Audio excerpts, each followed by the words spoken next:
ناظرین،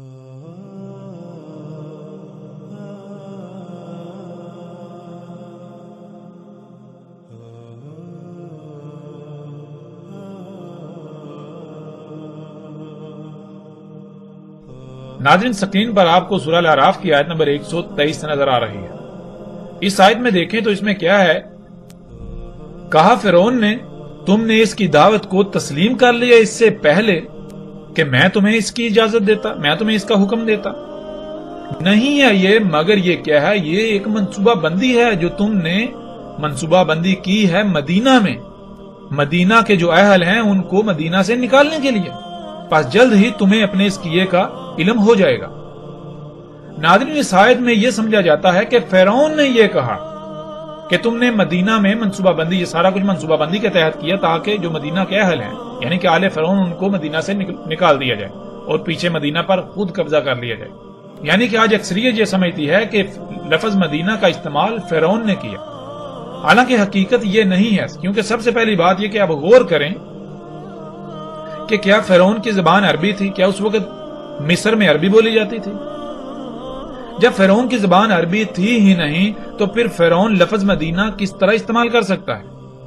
ناظرین، قرآن ان قوموں کا یا فرعون کا کلام نہیں ہے، قرآن اللہ کا کلام ہے۔ ماضی میں جو حالات و واقعات پیش آئے، جو کچھ ہوا، اللہ سبحانہ و تعالیٰ نے اسے اپنے الفاظ میں بیان کیا، اپنے الفاظ میں، اور قرآن الحکیم ہے۔ اللہ سبحانہ و تعالیٰ نے جو الفاظ استعمال کیے ان میں انتہائی حکمت ہے، ان میں بہت گہرائی ہے، وہ بہت سارے حقائق کو کھولتے ہیں، ان میں بہت سے حقائق پوشیدہ ہیں۔ اس لیے فرعون نے یہ نہیں کہا مدینہ، بلکہ فرعون نے تو اس وقت یہی کہا کہ تم نے یہاں جہاں فرعون کی حکومت ہے مصر میں، جو کہ اس وقت کریا تھی، مصر کریا تھا، تم نے یہاں مصر سے، یہاں جہاں آل فرعون کی حکومت ہے، آل فرعون کو یہاں سے نکالنے کے لیے، نکلوانے کے لیے تم نے یہ ساری منصوبہ بندی کے تحت یہ سب کچھ کیا۔ اپنے وہ سائنسدانوں کو کہہ رہا ہے۔ قرآن اللہ کا کلام ہے، آج قرآن میں اللہ سبحانہ تعالیٰ نے وہاں پر لفظ مدینہ استعمال کیا۔ کیوں لفظ مدینہ استعمال کیا یہ بعد کی بات ہے، اس پر آنے والی ایک سال میں تفصیل سے بات کریں گے، لیکن یہاں یہ دیکھنا ہے کہ اس آیت میں لفظ مدینہ آیا تو ناظرین غور کریں یہ کس مدینہ کا ذکر ہے۔ اگر مدینہ سے مراد یہی بستی ہے جو سعودی عرب میں موجود ہے، جس کا نام یثرب ہے، جس کو آج اکثریت مدینہ مدینہ کہتی ہے، تو پھر کیا آل فرعون کی حکومت یہاں تھی؟ موسیٰ علیہ السلام کو یہاں بھیجا گیا؟ کیا اس مدینے کا ذکر ہو رہا ہے؟ پھر اسی طرح جب ہم آگے بڑھیں تو آگے آپ کو مزید آیات ملیں گی۔ سورہ یوسف کی آیت نمبر 30 میں بھی آپ کو لفظ مدینہ ملے گا۔ یوسف علیہ السلام کہاں تھے، کہاں پر ان کو حکومتی عہدہ ملا؟ یہ سب جانتے ہیں کہ مصر کی بات ہے۔ یوسف علیہ السلام مصر میں گئے، وہ بکتے بکاتے مصر میں پہنچ گئے۔ مصر کے جو اعلی حکومتی عہدیدار ہے اس نے انہیں پالا، اس نے انہیں بڑا کیا۔ تو ناظرین اب غور کریں کہ یہاں بھی جب اللہ سبحانہ نے لفظ مدینہ استعمال کیا، اگر مدینہ سے مراد یہی بستی ہے، یہی شہر ہے، بلد ہے جسے آج آپ مدینہ کہتے ہیں، جو سعودی عرب موجود ہے، تو کیا یہ واقعہ یا یوسف علیہ السلام اس مدینہ میں آئے؟ کیا یہ واقعہ اس مدینہ کا ہے؟ اسی طرح آپ سورہ الکہف میں دیکھتے ہیں کہ اصحاب کہف کا واقعہ، اس واقعے میں بھی جب آپ دیکھیں تو اس میں بھی لفظ مدینہ کا استعمال ہوا۔ تو ناظرین غور کریں پھر وہی سوال کہ کیا اصحاب کہف اس مدینے میں تھے جسے آج آپ مدینہ کہتے ہیں، یا پھر اللہ سبحانہ تعالیٰ کس بستی کو، کس خطے کو مدینہ کہہ رہے ہیں؟ یعنی کہ اس وقت اسے مدینہ نہیں کہا جاتا تھا، یا فرعون کے وقت بھی مصر کو مدینہ نہیں کہا جاتا تھا، مصر ہی کہا جاتا تھا۔ اب اللہ تعالیٰ اسے یا تو کریا کہیں گے یا پھر مدینہ کہیں گے۔ جب تک وہاں فرعون کی حکومت تھی تو تب تک یعنی فرعون جب تک وہاں کا رب تھا تو وہ مدینہ نہیں، وہ کریا ہے۔ پھر جب وہاں رب اللہ کو بنا لیا جاتا ہے، اللہ رب بن جاتا ہے، تو وہ مدینہ کہلائے گا۔ اس لیے اللہ سبحانہ تعالیٰ نے وہاں پر مدینہ لفظ استعمال کیا۔ جب مصر ظاہری طور پر تو ابھی فرعون کے ہاتھ میں تھا، لیکن حقیقت یہ تھی کہ اب فرعون کا انجام اس کے سر پر آ چکا ہے، مدینہ یعنی مصر جو ہے فرعون کے ہاتھوں سے نکل چکا ہے، اب مصر جو ہے وہ مدینہ بن چکا ہے اللہ کے قانون میں۔ بالکل اس طرح ناظرین غور کریں قرآن میں باقی جتنے بھی مقامات ہیں ان پر جو مدینہ کا ذکر آیا، ان میں جو مدینہ کا ذکر آیا، کیا وہ اس مدینہ کا ذکر ہے؟ جیسے سورہ الکہف میں دیکھیں موسیٰ علیہ السلام اور اللہ کے جو عبد ہیں ان کا واقعہ ہے، تو اس میں کیا ہے، انہوں نے جو ایک دیوار جو ہے وہ سیدھی کی، تو انہوں نے کیا کہا، یہ دیوار کن دو لڑکوں کی ہے؟ جو یتیم ہیں، وہاں بھی لفظ مدینہ کا آیت میں آپ دیکھ سکتے ہیں۔ تو کیا وہ موسیٰ علیہ السلام اور اللہ کے عبد کیا وہ اس مدینہ میں آئے تھے جسے آج آپ مدینہ کہتے ہیں، جو سعودی عرب کی بستی ہے؟ اب غور کریں کہ کیا اس وقت کے لوگ اسے مدینہ کہتے ہوں گے؟ نہیں، بلکہ قرآن میں اللہ سبحانہ وتعالیٰ اسے مدینہ کہہ رہے ہیں۔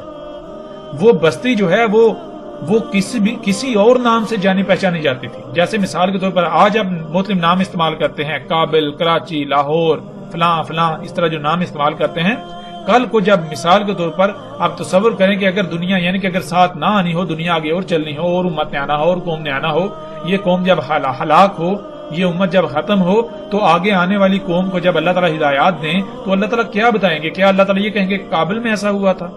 کیا اللہ تعالیٰ یہ کہیں گے کہ کراچی میں ایسا ہوا تھا، لاہور میں ایسا ہوا تھا، دلی میں ایسا ہوا، ممبئی میں ایسا ہوا تھا؟ نہیں، بلکہ اللہ سبحانہ و تعالیٰ صرف دو طرح کی تقسیم کریں گے، یا تو مدینہ کا لفظ استعمال کریں گے یا پھر کریا کا لفظ استعمال کریں گے۔ تو ناظرین غور کرتے جائیں، آپ دیکھیں قرآن میں کہ قرآن میں اللہ سبحانہ وتعالیٰ نے جہاں جہاں لفظ مدینہ کا استعمال کیا، اگر مدینہ سے مراد وہ بستی ہے جسے آج اکثریت کہتی ہے، تو پھر قرآن میں جس مقام پر لفظ مدینہ آیا تو وہاں بھی آپ کو وہی بستی لینا پڑے گا، اس کا مراد وہی بستی لینی پڑے گی جسے آج مدینہ کہا جاتا ہے اور لوگوں کے ذہنوں میں راسخ کر دیا گیا ہے۔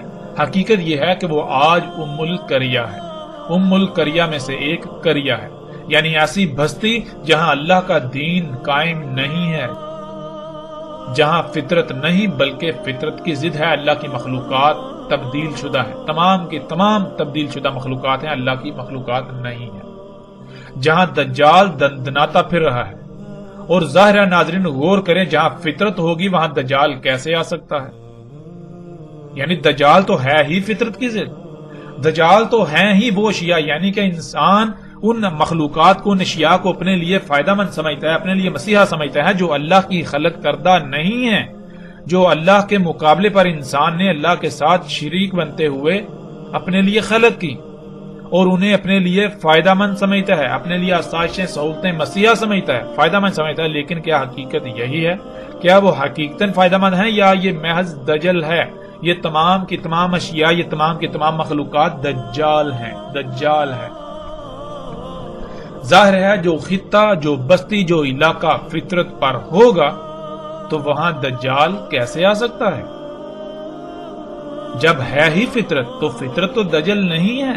فطرت تو جو ظاہر نظر آتی ہے اس کا دوسرا پہلو بھی ویسا ہے، یعنی کہ فطرت جو ہے وہ اس کے دونوں پہلو پرفیکٹ ہیں۔ اللہ سبحانہ وتعالیٰ نے اسے مکمل خلق کیا، بغیر کسی خامی کے، بغیر کسی سائیڈ افیکٹ کے، بغیر کسی کجی کوتاہی کے، وہ مکمل، وہ پرفیکٹ ہے، وہ دجل نہیں ہے، وہ دجال نہیں ہے۔ اور جہاں فطرت نہیں ہوگی دجال وہیں ہوگا۔ پھر روایات میں ہم جب دیکھیں تو ہمیں بہت ساری ایسی چیزیں ملیں گی، ایسی باتیں ملیں گی کہ جن میں ایسے ایسے الفاظ بھی آئے۔ مثال کے طور پر روایات میں یہاں تک آیا دجال ظاہر ہوگا پوری زمین پر سوائے مکہ اور مدینہ کے، یعنی کہ مکہ اور مدینہ میں دجال داخل نہیں ہوگا، وہاں ظاہر نہیں ہوگا، وہاں موجود نہیں ہوگا، باقی پوری زمین پر دجال ظاہر ہوگا۔ ظاہر ہونا کسے کہتے ہیں؟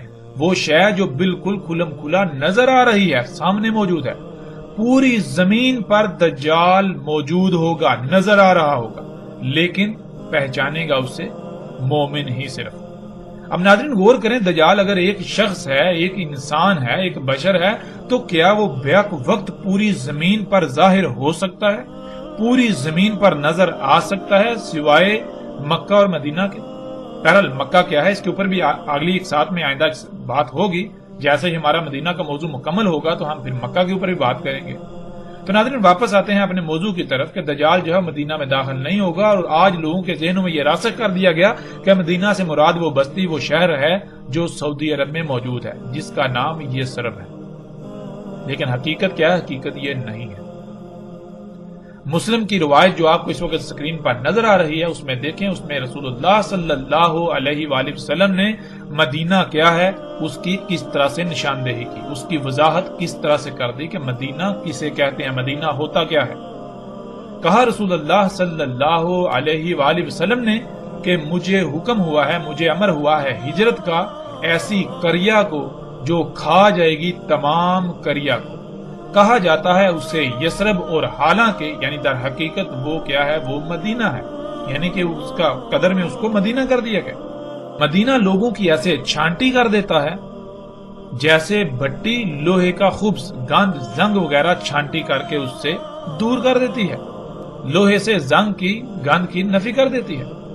ناظرین، ہمیں اس روایت میں بالکل واضح رسول اللہ صلی اللہ علیہ وآلہ وسلم کے یہ الفاظ ملتے ہیں کہ جب رسول اللہ صلی اللہ علیہ وآلہ وسلم نے ہجرت نہیں کی تھی اور ہجرت کا حکم رسول اللہ صلی اللہ علیہ وآلہ وسلم کو مل گیا تھا، تو اس وقت رسول اللہ صلی اللہ علیہ وآلہ وسلم نے یثرب کو مدینہ نہیں کہا بلکہ یثرب کو ام القریہ کہا۔ رسول اللہ صلی اللہ علیہ وسلم نے کہا کہ مکہ سے یثرب کی طرف ہجرت کا اللہ سبحانہ تعالی نے حکم دیا ہے اور یثرب کو قریہ کہا ہے، تو غور کریں ہجرت سے پہلے یثرب کو رسول اللہ صلی اللہ علیہ وآلہ وسلم قریہ کہہ رہے ہیں، ایسی قریہ جو تمام قریہ کو کھا جائے گی۔ پھر رسول اللہ صلی اللہ علیہ وآلہ وسلم کہتے ہیں حالانکہ وہ مدینہ ہے، یعنی کہ رسول اللہ صلی اللہ علیہ وسلم کی ہجرت سے پہلے وہ قریہ تھی، جیسے ہی ان کو ہجرت کا حکم ہوا ہے تو اب اس کی قدر میں لکھا جا چکا، یعنی کہ اس میں کی یہ قسمت میں ہے کہ اب وہ مدینہ بن جائے گی، قریہ نہیں رہے گی، یعنی کہ ہجرت کا حکم ہو گیا ہے تو ظاہر ہے ہجرت کا حکم کہاں ہوگا۔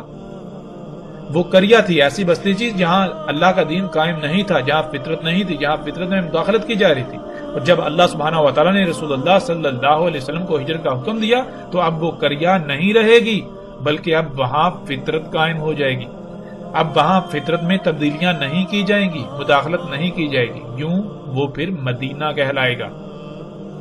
پھر وہ مدینہ کیا ہے؟ رسول اللہ صلی اللہ علیہ وسلم نے کہا تھا کہ وہ تمام قریہ کو کھا جائے گی، یعنی جب یثرب جو کہ ام القریہ ہے وہ قریہ سے مدینہ بن جائے گی، یہاں یعنی دین قائم ہو جائے گا، وہاں دین قائم ہو جائے گا تو وہ قریہ سے مدینہ بن جائے گا، پھر وہی مدینہ آس پاس کی تمام قریہ کو کھا جائے گا، یعنی قریہ کا وجود مٹا دے گا۔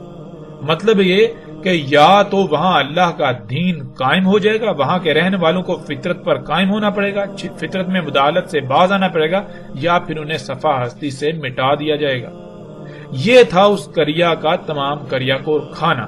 اور ناظرین حقیقت دیکھیں، کیا ایسا نہیں ہوا؟ ذرا غور تو کریں، کیا ایسا نہیں ہوا؟ لیکن اگر ہم مدینہ سے مراد یثرب کو لے لیں تو سوال یہ پیدا ہوتا ہے کہ پھر رسول اللہ صلی اللہ علیہ وآلہ وسلم نے ہجرت سے پہلے مدینہ کیوں نہیں کہا تھا؟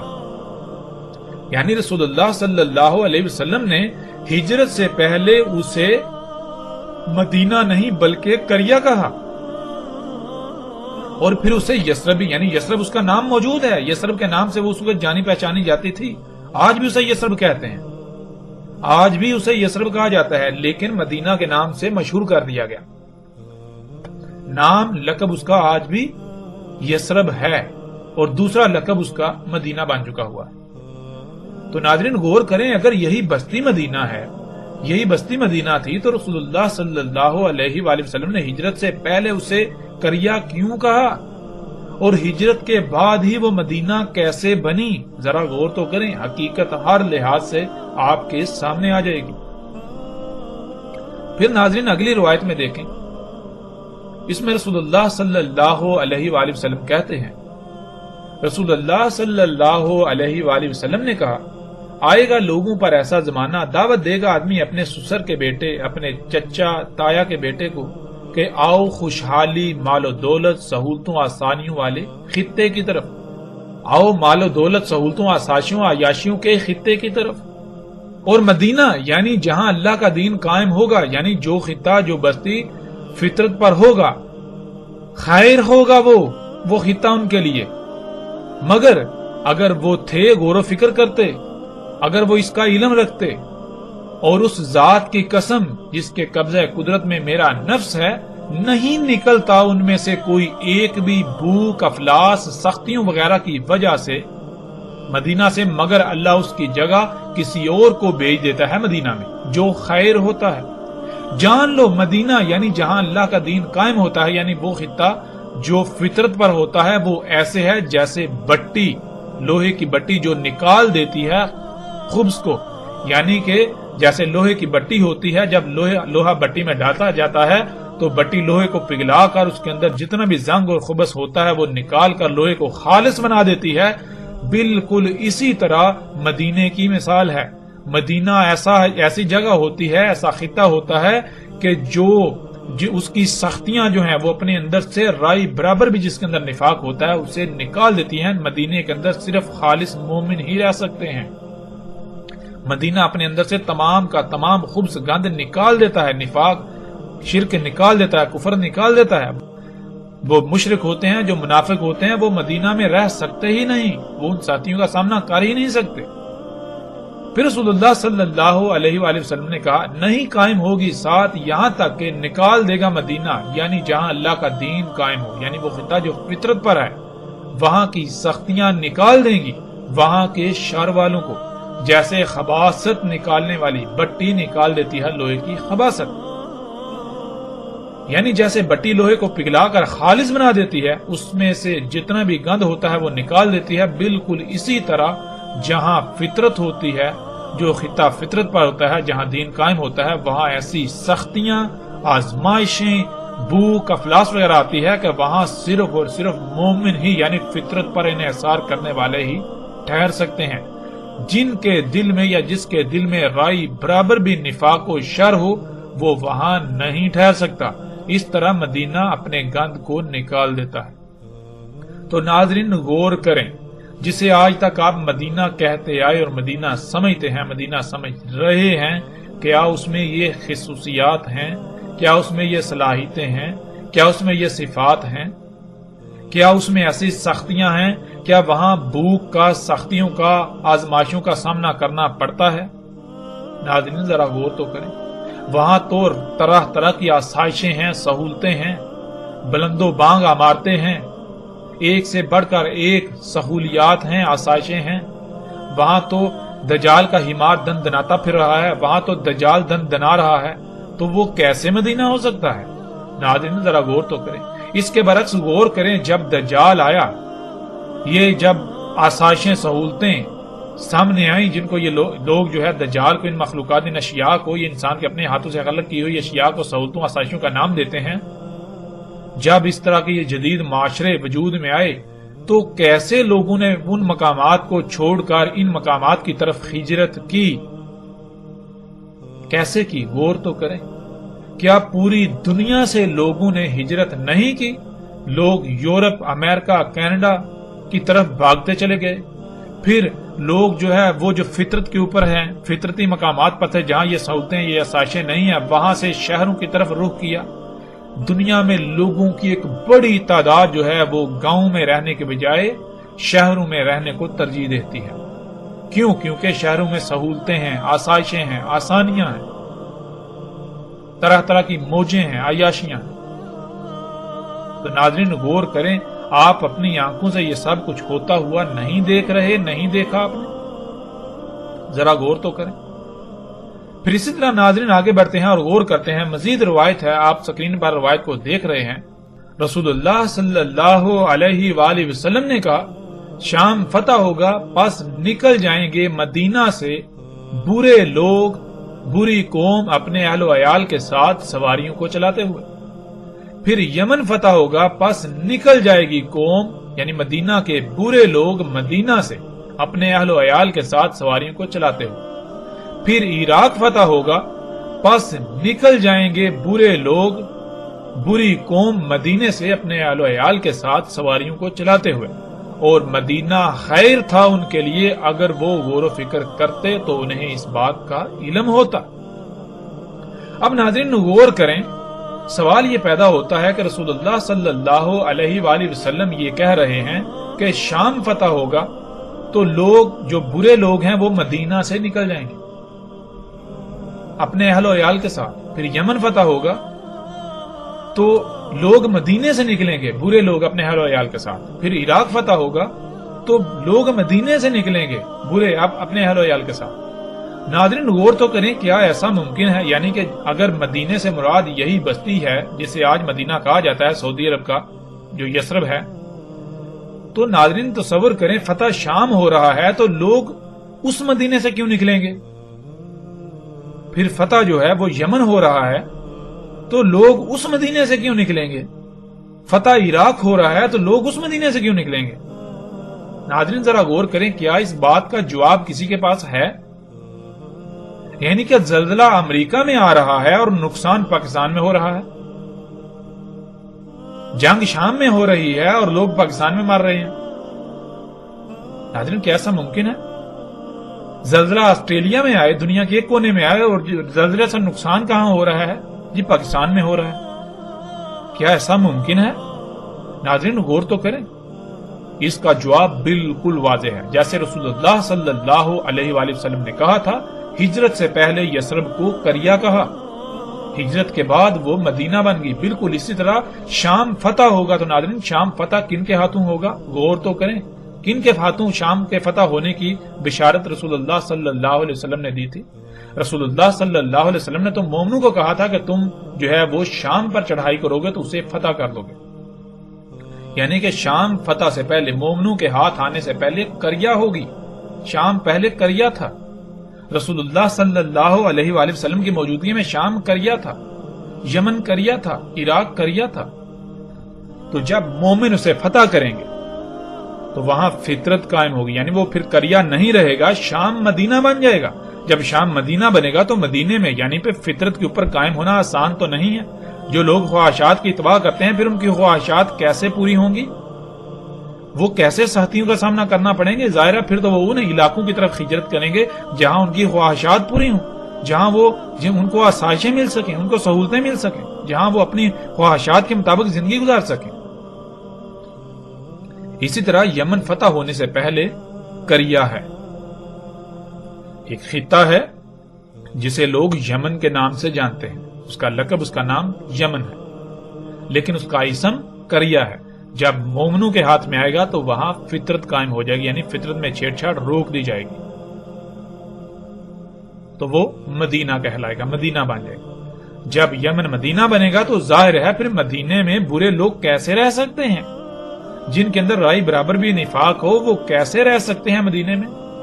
اس طرح ناظرین جب فتح عراق ہوگا تو عراق فتح ہونے سے پہلے کریا ہے۔ جیسے مثال کے طور پر ایک شخص ہے تو اس کا نام لکشمن ہو، اس کا نام لکشمن ہو، اس کا لقب لکشمن ہو، وہ ایمان لانے سے پہلے مشرک ہے، مشرک کہلائے گا، لیکن جب وہ ایمان لے آئے گا تو پھر وہ مومن کہلائے گا۔ بالکل اسی طرح ایک بستی، ایک خطہ جب وہ فطرت پر نہیں ہے، وہاں پر اللہ کی مخلوقات میں یعنی فطرت میں تبدیلیاں کی جا رہی ہیں تو وہ کریا کہلائے گی، اس کا اسم کریا ہے۔ جب وہاں دین قائم ہوگا، وہ فطرت پر ہوگی، وہ فطرت پر خطہ ہوگا تو اسے مدینہ کہا جائے گا۔ اور فطرت پر قائم ہونا کیا آسان ہے؟ ناظرین غور کریں، آج اگر کوئی خطہ فطرت پر قائم ہے، قائم ہو تو وہاں آپ جا کر زندگی گزار سکتے ہیں؟ ذرا غور تو کریں، آپ کو وہاں کیسے زندگی گزارنا پڑے گی؟ ناظرین ذرا غور تو کریں، کیا ان سختیوں کا سامنا آپ کر پائیں گے؟ ظاہر ہے ان سختیوں کا سامنا صرف اور صرف وہی لوگ کر پائیں گے جو خالص اللہ کے غلام ہوں گے۔ ان کو علم ہے کہ ہم نے اللہ کے ساتھ ایک رائے برابر بھی شرک نہیں کرنا۔ شرک کیا ہے؟ یعنی کہ اللہ ہمارا رب ہے، اس نے ہمیں خلق کیا، ہماری ضروریات اسی نے جیسی ضروریات خلق کی ہم ویسے ہی استعمال کریں گے، ویسی ضروریات سے اپنی زندگی گزاریں گے۔ اب ہم اس کے ساتھ شرک نہیں کریں گے، یعنی کہ کسی اور کی ضروریات کو استعمال نہیں کریں گے، اس کے مقام پر کسی اور کو نہیں لائیں گے۔ تو ناظرین غور کریں، حقیقت ہر لحاظ سے بالکل آپ کے سامنے ہے۔ اس روایت کو جب آپ پڑھیں، اپنے سامنے رکھیں تو کئی سوالات پیدا ہوتے ہیں، جن میں سب سے پہلا سوال یہ ہے کہ فتح شام ہو رہا ہے اور لوگ مدینے سے نکل رہے ہیں جو کہ برے لوگ ہیں۔ پھر فتح یمن ہو رہا ہے تو مدینے سے برے لوگ نکل رہے ہیں۔ پھر فتح عراق ہو رہا ہے تو مدینے سے برے نکل رہے ہیں۔ ایسا کیسے ہو سکتا ہے؟ یعنی اگر مدینہ سے مراد حجاز، جسے آج سعودی عرب کہا جاتا ہے، اس کی بستی یثرب ہے جسے آج مدینہ کہا جاتا ہے، تو پھر یہ بات عقل میں نہیں آ سکتی اور نہیں آئے گی۔ بالکل ایسے ہی بات کہ آپ کہیں کہ بھوک مجھے لگی ہے اور کھانا میرے ہمسائے نے کھایا، زلزلہ مشرق میں آیا اور اس زلزلے کی وجہ سے نقصان مغرب میں ہوا۔ متاثر مغرب کے لوگ ہوئے، یہ کیسے ممکن ہے؟ حالانکہ رسول اللہ صلی اللہ علیہ وآلہ وسلم نے بہت ہی لاجواب خبر دی تھی جو آج ہم اپنی آنکھوں سے دیکھ رہے ہیں۔ ناظرین، مدینہ کیا ہے؟ رسول اللہ صلی اللہ علیہ وآلہ وسلم نے خود اس کی کھول کھول کر وضاحت کر دی۔ اس کے علاوہ قرآن میں اللہ سبحانہ و تعالیٰ نے بھی مدینہ کی کھول کھول کر ہر لحاظ سے وضاحت کر دی۔ اب حقائق اتنے کھل جانے کے باوجود بھی اگر لوگ اپنی ضد پر قائم رہیں گے، اگر سب کچھ کھل کر سامنے آ جانے کے باوجود بھی وہ اپنی آنکھیں بند کریں گے، وہ اندھے بنے رہیں گے، تو پھر ایسا کرنے والے جان لیں کہ وہ نقصان صرف اور صرف اپنا ہی کریں گے۔ ان قریب انہیں اس کا علم ہو جائے گا، وہ اپنی آنکھوں سے حقیقت کو دیکھ لیں گے۔ وہ وقت بالکل سر پر آ چکا ہے کہ حقیقت ہر لحاظ سے سامنے لے آئی جائے گی۔ وہ وقت جب آنکھیں پھٹی کی پھٹی رہ جائیں گی۔ فیصلہ آپ کے اختیار میں ہے کہ آیا آپ اپنی آنکھوں کو بند کر کے بندر کی طرح ان مولیوں کے پیچھے چلتے ہیں، یا پھر آپ غور و فکر کرتے ہیں۔ اللہ سبحانہ و تعالیٰ نے قرآن میں بار بار غور و فکر کا کہا، بار بار غور و فکر کا کہا۔ جو غور و فکر نہیں کرتے اللہ سبحانہ و تعالیٰ نے انہیں قرادہ بندر قرار دیا، اور جو لوگ ماضی میں اگر کوئی غلطی ہوتی ہے اس میں غور و فکر کر کے اس غلطی کو دور نہیں کرتے، اسی غلطی کو دوبارہ دہراتے ہیں، اس پر قائم رہتے ہیں، اس پر ڈٹتے ہیں، تو اللہ سبحانہ و تعالیٰ نے ایسے لوگوں کو قرآن میں خنزیر کہا، سور کہا۔ اب فیصلہ آپ کے ہاتھ میں ہے کہ آپ اللہ کے قانون میں کس مقام پر کھڑا ہونا پسند کرتے ہیں۔ آپ آنکھیں بند کر کے سور و بندر کی طرح انہی ملاؤں کے پیچھے چلتے ہیں، یا پھر حق کو ہر لحاظ سے کھلنے کے بعد اس کو تسلیم کرتے ہیں، غور و فکر کرتے ہیں۔ فیصلہ آپ کے اپنے ہاتھ میں ہے۔ کئی روایات میں رسول اللہ صلی اللہ علیہ وآلہ وسلم نے اسی وقت کے بارے میں کہا تھا، اس وقت دین پر قائم ہونا ایسے ہی ہوگا جیسے کہ جلتا ہوا انگارہ اپنی مٹھی میں لینا۔ تو ناظرین، آج غور کریں کہ کیا اگر آج آپ فطرت پر قائم ہوتے ہیں تو کیا بالکل ایسی ہی سختیوں کا سامنا نہیں کرنا پڑے گا؟ کیا بالکل آپ کی حالت ایسی ہی نہیں ہوگی جیسے کہ جلتا ہوا انگارہ مٹھی میں جکڑ لیا ہو؟ مدینہ تو حقیقتاً لوہار کی بٹی کی مانند ہوتا ہے۔ جب پوری دنیا دجال کو اپنا رب بنا چکی ہے تو اس وقت اگر کسی خطے میں اللہ کا دین قائم ہوتا ہے یا قائم ہے جو خطہ فطرت پر ہے، تو وہاں کے رہنے والوں کا انجام بالکل ایسا ہی ہوگا کہ جیسے ان کو آگ میں ڈال دیا گیا ہے۔ ان کو انتہائی سخت ترین حالات کا سامنا کرنا پڑے گا، ان کو قحط کا سامنا کرنا پڑے گا، ان کو آگ و بارود کی بارش کا سامنا کرنا پڑے گا، ان کو بھوک و افلاس کا سامنا کرنا پڑے گا، ان کو طرح طرح کی سختیوں آزمائشوں کا سامنا کرنا پڑے گا۔ ایسے وقت میں تو صرف وہی مدینہ میں رہ سکتے ہیں جن میں ایمان ہوگا، جن میں رائی برابر بھی نفاق نہ ہو، کیونکہ وہی صرف اور صرف اللہ پر توکل کرنے والے ہوں گے جن کے اندر نفاق کی رائی بھی نہ ہوگی۔ مدینے کی یہ سختیاں ہر اس کو باہر نکال لیں گی جس کے اندر رائی برابر بھی نفاق ہوگا۔ ناظرین، غور کریں، اپنے گریبان میں جھانکیں کہ آیا کہ آپ حق پر ہیں یا پھر حق کھل جانے کے باوجود آپ آنکھیں بند کر کے اپنا ہی نقصان کرنے پر تلے ہوئے ہیں۔ حقیقت ہر لحاظ سے آپ کے سامنے ہے۔ ناظرین، الحمدللہ ہم نے تفصیل کے ساتھ جان لیا کہ مدینہ سے مراد کیا ہے، یعنی مدینہ عربی میں کسے کہتے ہیں، اور مدینہ میں دجال داخل نہیں ہو سکے گا۔ مدینہ سے مراد سعودی عرب کی بستی یثرب نہیں ہے، بلکہ ہر وہ بستی یا خطہ جہاں دین قائم ہو، یعنی جو فطرت پر ہے، اور پھر ظاہر ہے جہاں اللہ کا دین قائم ہوگا، یعنی جو خطہ جو علاقہ فطرت پر ہوگا، تو وہاں ہر شے اللہ سبحانہ تعالیٰ کے حکم سے خلق ہوگی، پروان چڑھے گی، وہاں کوئی بیماری نہیں ہوگی، کوئی فساد نہیں ہوگا، کوئی خرابی نہیں ہوگی۔ یہ سب خامیاں و خرابیاں وہی ہوں گی جہاں دجال ہوگا، یعنی جہاں غیر اللہ ہوگا، جہاں غیر اللہ کی خلق ہوگی۔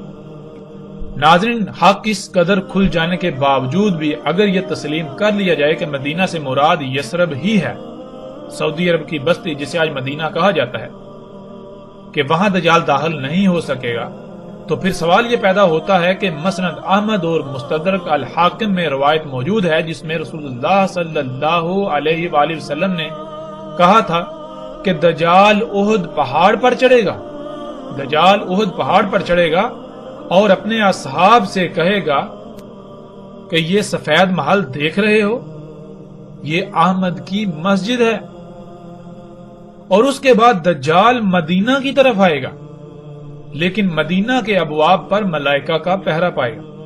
اس وقت مدینہ کے 7 ابواب ہوں گے اور 3 بار مدینہ کو ترجف کرے گا، یعنی مدینہ پر آگ و بارود برسائے گا، جس سے ہر منافق مدینہ سے نکل کر اس کی طرف بھاگ جائے گا، یعنی دجال کی طرف بھاگ جائے گا، ہجرت کر جائے گا، اور مدینہ اپنے اندر سے سارے کا سارا خبث نکال دے گا، اور رسول اللہ صلی اللہ علیہ وآلہ وسلم نے اسے یوم الخلاص کہا۔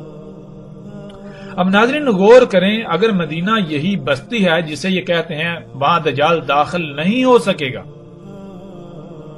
تو ناظرین احد پہاڑ پر دجال کیسے چڑھ سکتا ہے، کیونکہ احد پہاڑ تو اسی بستی کے اندر موجود ہے۔ آپ سکرین پر دیکھیں اور آپ غور و فکر کریں کہ جسے آج مدینہ کہا جا رہا ہے، کیا احد پہاڑ عین اس کے وسط میں موجود نہیں؟ ناظرین غور تو کریں، جب دجال احد پہاڑ پر آ جائے گا تو پھر مدینہ تو ظاہر ہے مدینے کے تو اندر آ گیا، بھائی مدینے کے کئی کلومیٹر اندر آ کر وہ احد پہاڑ پر چڑھ گیا، اب اور کتنا اندر آنا ہے؟ اگر مدینہ وہی ہے تو پھر دجال احد پہاڑ پر کیسے آ سکتا ہے؟ اور پھر رسول اللہ صلی اللہ علیہ وسلم یہ کہہ رہے ہیں کہ احد پہاڑ پر آئے گا، اس کے بعد وہاں سے وہ مدینے کی طرف رخ کرے گا، وہاں سے مدینے کی طرف رخ کریں گے، مدینے کی طرف جانے کا ارادہ کرے گا۔ اب ناظرین یہ دیکھیں کہ یثرب جسے یہ مدینہ کہتے ہیں، وہاں تو پہلے ہی دجال موجود ہے، احد پہاڑ کے اوپر پہلے ہی اس مدینے میں دجال موجود ہے جسے یہ مدینہ قرار دیتے ہیں۔ اب وہاں سے مدینے کی طرف جائے گا، مدینے کا رخ کرے گا، تو ناظرین غور کریں، پھر یہ مدینہ ہے یا مدینہ کوئی اور ہے؟ یہ تو بات بالکل واضح ہوتی ہے کہ یہ مدینہ نہیں ہوگا اس وقت مدینہ کچھ اور ہوگا، کوئی اور خطہ ہوگا، اور مدینہ کے 7 ابواب ہوں گے اس وقت، ان پر ملائکہ کا پہرا ہوگا۔ ناظرین ابواب باب کی جمع ہے، باب کا ترجمہ دروازہ کیا جاتا ہے، دروازے کو باب نہیں کہتے۔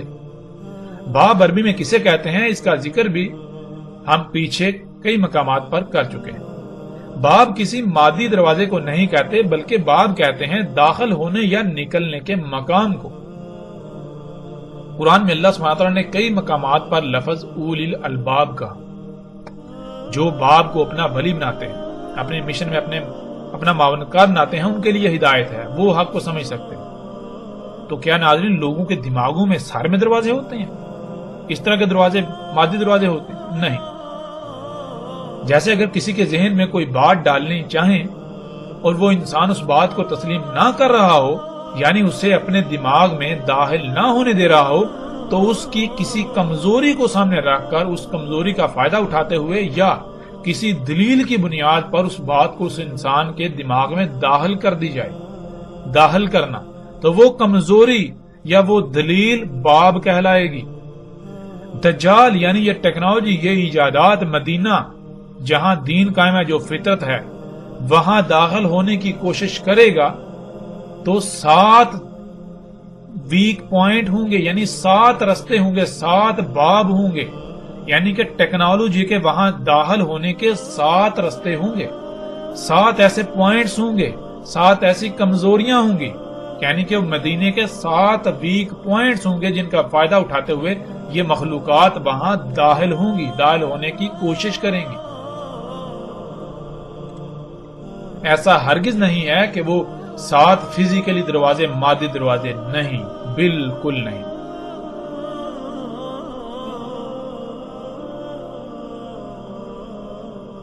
جو بھی خطہ، جو بستی ایسی ہوگی جو فطرت پر ہوگی، وہاں یہ ٹیکنالوجی، یہ ایجادات داخل ہونے کے لیے 7 ویک پوائنٹس ہوں گے جن کے ذریعے سے داخل ہونے کی کوشش کریں گی، لیکن اللہ سبحانہ و تعالی مدینہ کی اپنے ملائکہ کے ذریعے حفاظت کریں گے۔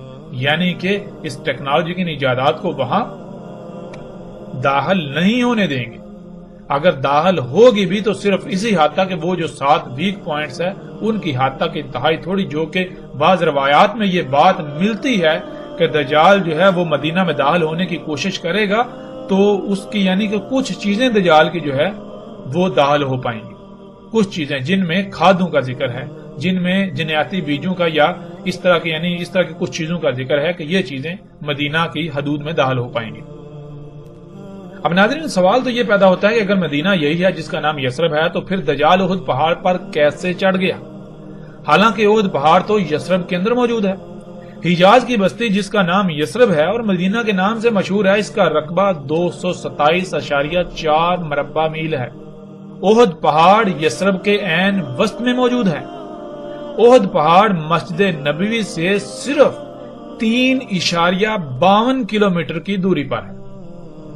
اس کے برعکس مسجد قباء جو کہ یثرب میں ہی موجود ہے وہ احد پہاڑ سے بھی آگے مسجد نبوی سے 11.4 کلومیٹر کی دوری پر واقع ہے.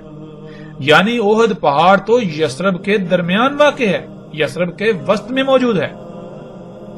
اگر مدینہ سے مراد یہی مدینہ ہے جو یثرب ہے جسے آج ہر کوئی مدینہ کہنے پر بضد ہے، تو پھر دجال مدینہ کے کئی کلومیٹر اندر احد پہاڑ پر کیسے چڑھ آئے گا، کیسے چڑھ سکتا ہے؟ جو کہ آج آپ اپنی آنکھوں سے دیکھیں گے کہ دجال احد پہاڑ پر چڑھ چکا. یہ انتہائی غیر معمولی سوال ہے جس کا جواب کوئی بھی ایسی شخصیت نہیں دے سکتی، کوئی بھی ایسا شخص نہیں دے سکتا جو یثرب کو مدینہ کہنے پر بضد ہے.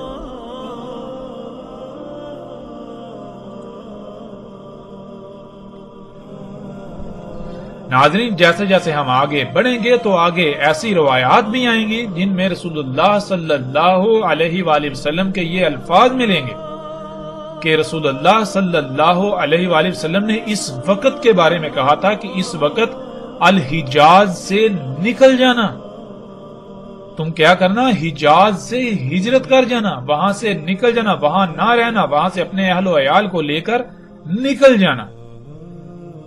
تو جو اللہ کے رسول حجاز سے نکلنے کا حکم دے رہے ہیں وہ کیسے حجاز کے اندر ایک بستی کو مدینہ کہہ سکتے ہیں اس وقت کے لیے؟ ایسا ممکن ہی نہیں. رسول اللہ صلی اللہ علیہ وآلہ وسلم کے الفاظ کے عین مطابق آج موجودہ وقت میں کوئی مومن ایسا نہیں ہو سکتا جو الحجاز میں رہے. جو رہیں گے وہ سب کے سب دجال کی اتباع کر رہے ہوں گے، دجال کو اپنا رب بنائے ہوئے ہوں گے. دجال ٹیکنالوجی ہے، یہی ایجادات ہیں، یہی اشیاء ہیں جو فطرت کی ضد ہیں، فطرت کے مقابلے پر جو ہیں.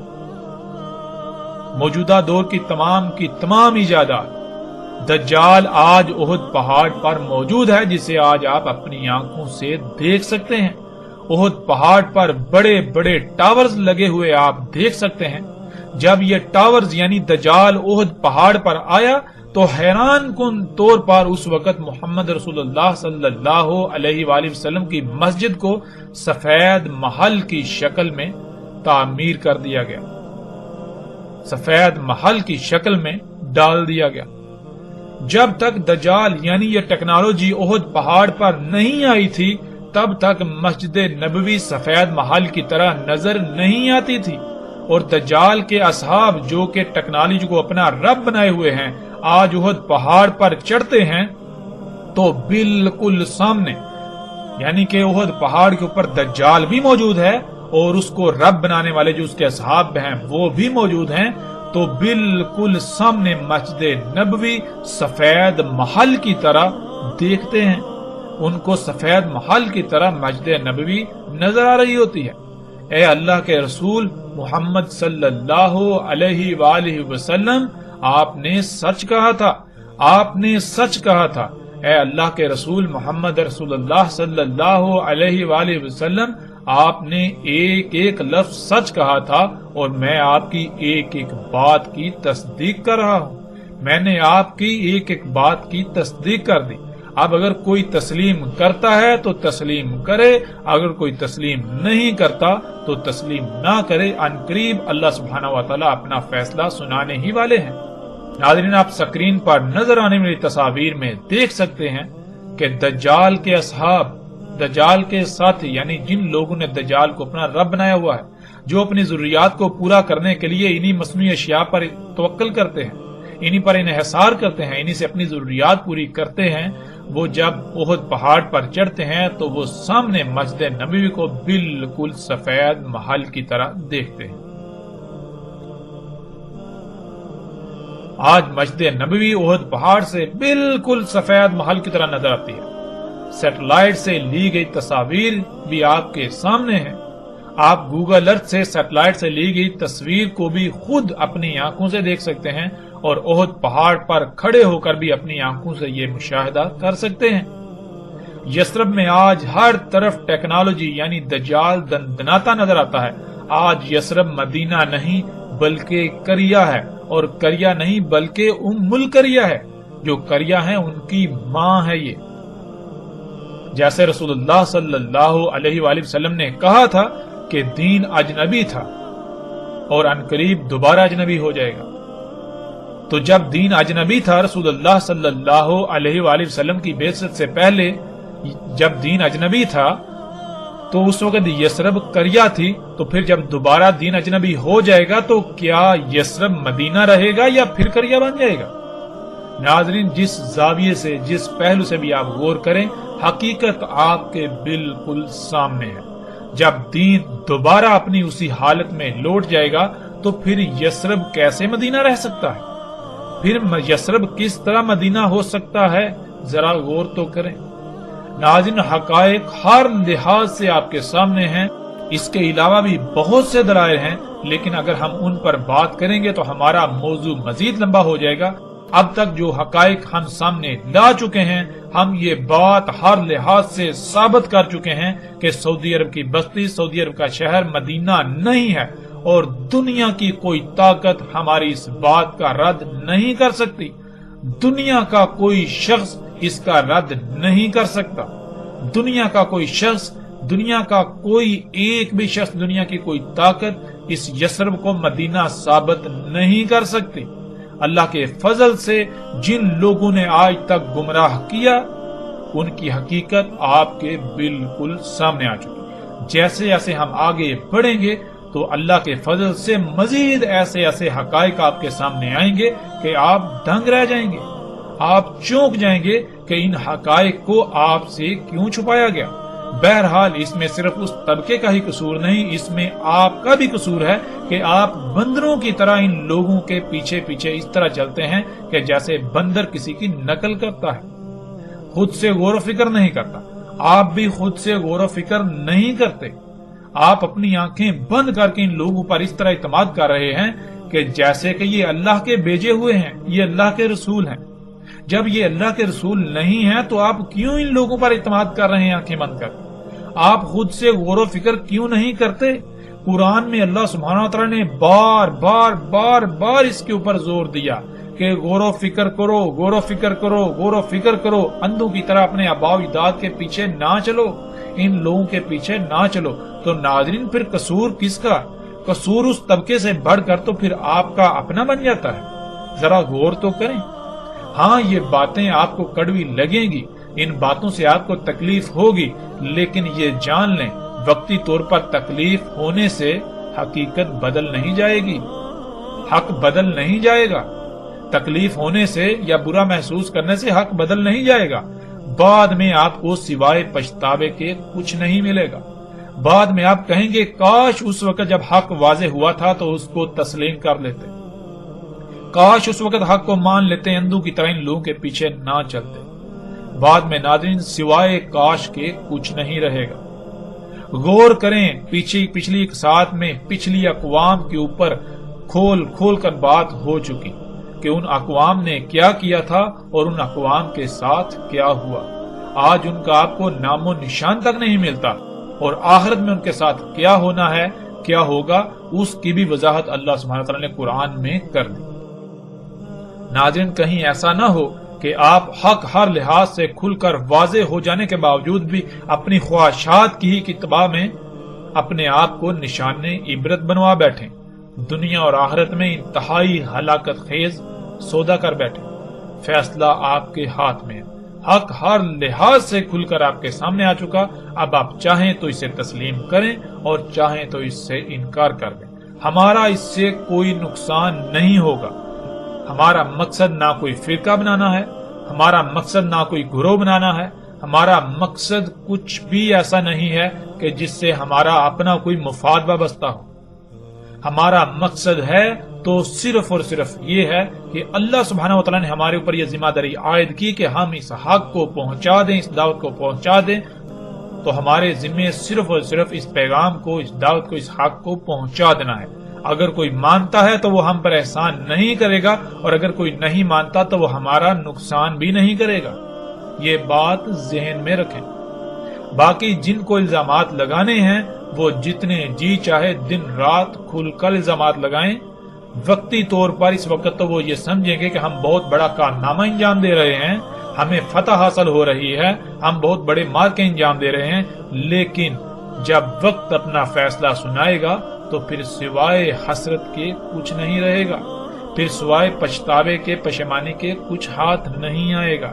اور ہم اللہ کے فضل سے جلد بازوں میں سے نہیں ہیں، ہم اجرت پسندوں میں سے نہیں ہیں، ہم تو وقت کا انتظار کرنے والے میں سے ہیں۔ ہم اس وقت کا انتظار کریں گے جب اللہ سبحانہ و تعالیٰ اپنا فیصلہ سنائے گا تو نتائج سامنے آئے گے۔ ہم نتائج کی بنیاد پر فیصلہ کرنے والے ہیں، ہم وقتی طور پر حالات و واقعات کو سامنے رکھ کر فیصلہ کرنے والے نہیں ہیں۔ تو فیصلہ آپ کے اپنے ہاتھ میں ہے۔